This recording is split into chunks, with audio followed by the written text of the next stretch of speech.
Welcome to the Imaginative Storm Writing Prompt of the Week.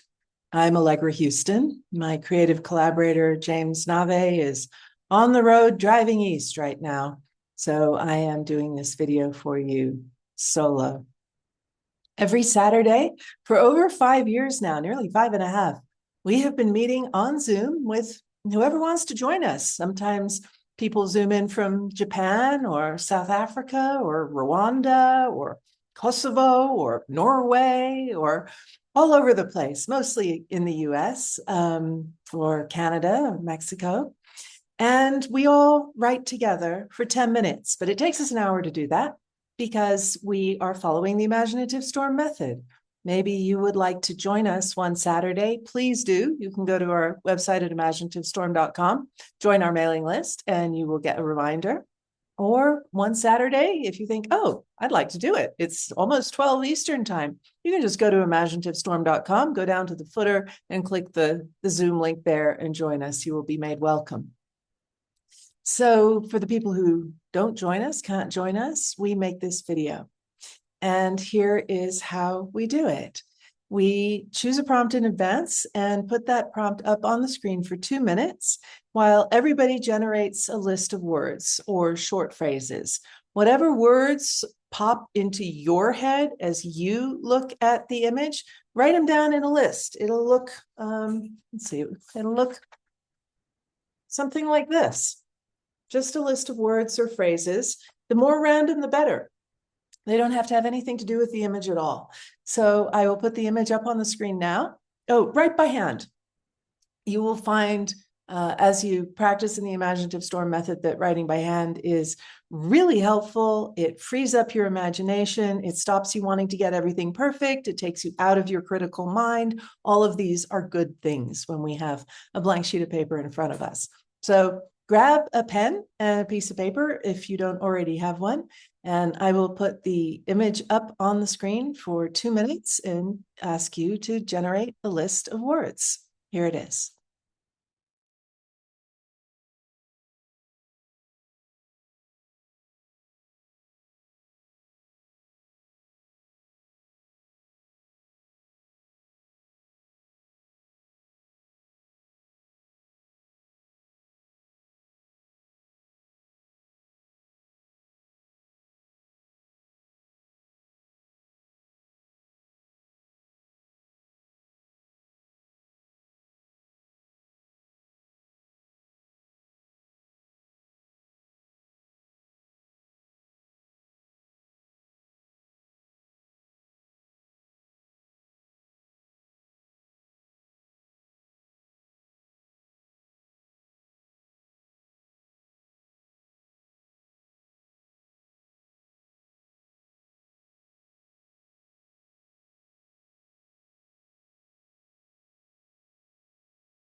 After everyone has generated their own personal list, we go around the room and ask everyone to contribute one item from their personal list onto a community list. We all write those words down, so we all have 2 lists, our own personal list and then the shared community list.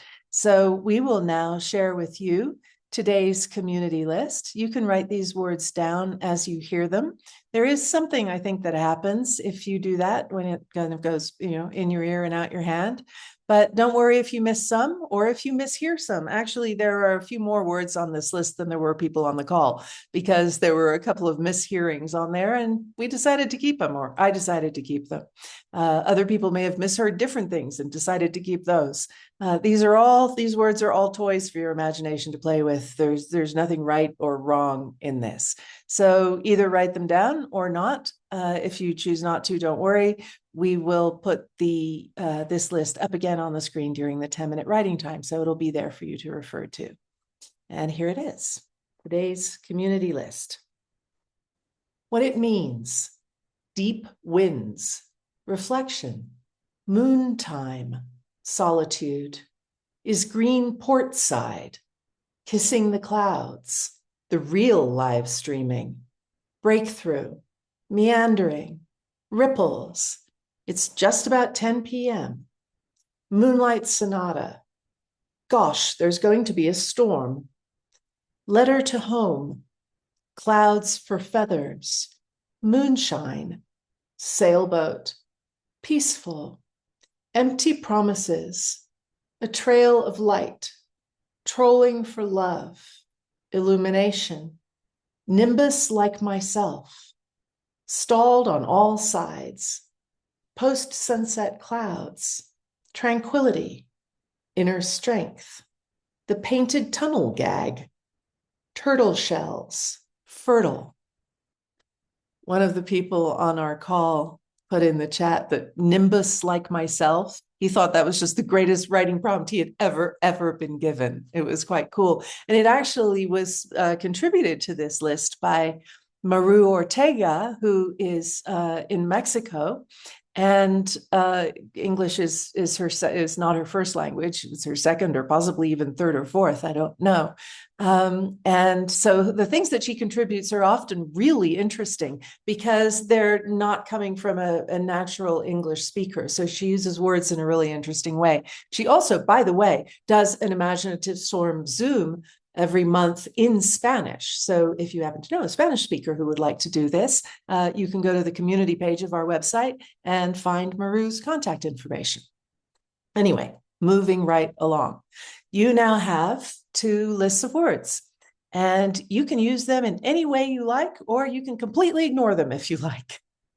What we say is just, let your eyes roam over both lists and your imagination will kind of hook onto one of those words or phrases and start there. You don't necessarily need to have any idea of what you're going to write, but your imagination will find a path. And maybe you will completely depart from the lists of words, and that's fine. So you can use as many as you want or as few as you want. Or if you want to write about something completely different, inspired by the image, you can do that too. There's no right or wrong way to do this.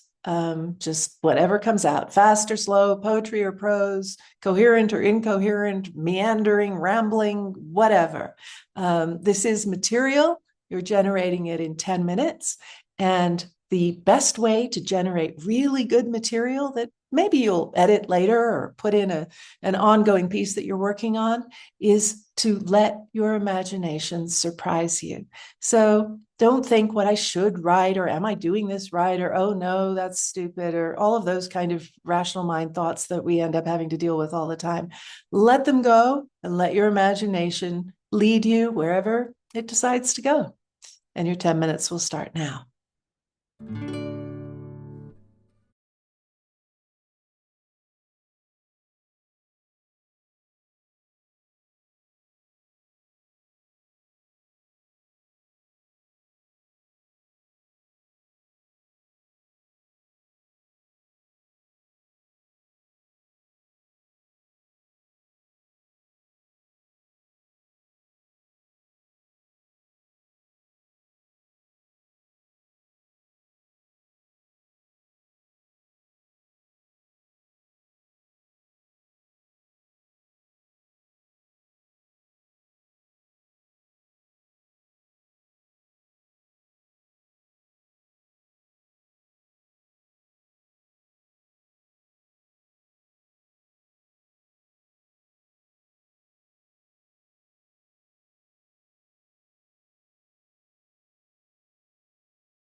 I hope you enjoyed that. We had three first-timers on our call today, and they were really surprised. Well, two of them had done the Imaginative Storm method before in a live workshop. One was a complete newbie, had no idea, except her daughter-in-law had told her that she would really enjoy it, and she did. And she had a wonderful experience, which was when she read her work aloud in the breakout room, which I was also in, she discovered that she liked what she wrote far more than she thought she liked it as she was writing it. And I will say, actually, for me, the same thing happened today. I thought what I wrote was pretty ho-hum, but when I read it aloud, there were some moments in it that I really liked, some combinations of words and images, and the same happened for her. So what we're going to ask you to do now, what I'm going to ask you to do now is put me on pause while you read what you wrote aloud. Maybe you have somebody else in the room with you and you can ask them if they would be your audience. But even if you don't, that's fine. You are your most important audience. It's the experience of reading your writing aloud that matters more than any feedback from a listener. You'll find that the more you do this, the more your writing becomes original and the more you like it, because that pleasure that you feel as you read something that you like trains your body to want more of that. And usually what surprises you in your writing is what pleases you in your writing. So this experience of reading it aloud will push you effortlessly towards what you like best in your writing. So put me on pause now, read what you wrote aloud. After we all finish on this call, some of us, many of us, I hope, post what we wrote on a platform that we have called The Circle. And all the prompts that we have offered for the nearly 5.5 years that we've been doing this are there on The Circle. So you might even feel motivated to explore among them and work with some of the others. The community lists are also there. And here is a little video I prepared earlier showing you how to get to The Circle. Go to imaginativestorm.com and then click over to About Community. Then scroll down and you will see here the Circle community. By the way, these images and the other images lower down the page are all prompts that we've used on our Saturday Zooms. So click Go to Circle platform. And when you get there, it will look a little different from this because it will want you to make a username and password. There's no charge for that, so go ahead and do that. And then once you're in, click on Prompt of the Week. And you will see over 5 years worth of prompts of the week that we have posted on here, along with what people have written. So when you want to post what you wrote, you click on the prompt. The most recent one will be at the top. So we'll click on this one. And you will see, first of all, what the prompt is, and then a link to the YouTube video, then the prompt itself, the community word list, and then what people posted, what they wrote to the prompt, and then people commenting on those posts. There's no point in criticizing something that was written in 10 minutes. So the only thing that's valuable is to know what popped for a reader. And so that is the feedback that we give one another on The Circle. And when you want to post what you wrote, you just go down here to the bottom. What are your thoughts? Click in there and type what you wrote. And then click post, and you're done. As you'll see, it is an utterly criticism-free zone. When you write for 10 minutes, there's no point in looking for something that you don't like. You know, it wasn't supposed to be good. You only wrote it in 10 minutes. What's interesting about 10-minute pieces of writing is what pops, what's unusual, what's surprising, what you never expected would come out of your pen because you didn't think it up in advance. So that is really what the Imaginative Storm method is based on. And when you're at our website, imaginativestorm.com, you will see that we offer in-person workshops, like those two other people who were new to the call today. They had done a workshop with me last weekend at the Taos Writers Conference. We also offer multi-day retreats in places like Taos, where I live, and Nova Scotia. And we're going to be doing one in Somerset, in the most beautiful part of England, next year as well. So you can find out all about that on our website, and also our books for writers and self-paced courses. There's an audio course and a video course of Write What You Don't Know. And before I leave you, I will also credit that photograph. It was taken by one of our regular writers who has been with us for the full 5.5 years, pretty much. Her name is Susie Shipman. She lives on an island off of Washington State, and she took that photo off of her deck. And wouldn't we all like to live there, at least some of the time? How beautiful it is. So thank you again for joining me. And we hope to see you again, live on Zoom, live in person, or perhaps we'll just see you virtually if you come back and watch another one of these Writing Prompt of the Week videos on YouTube. Thank you.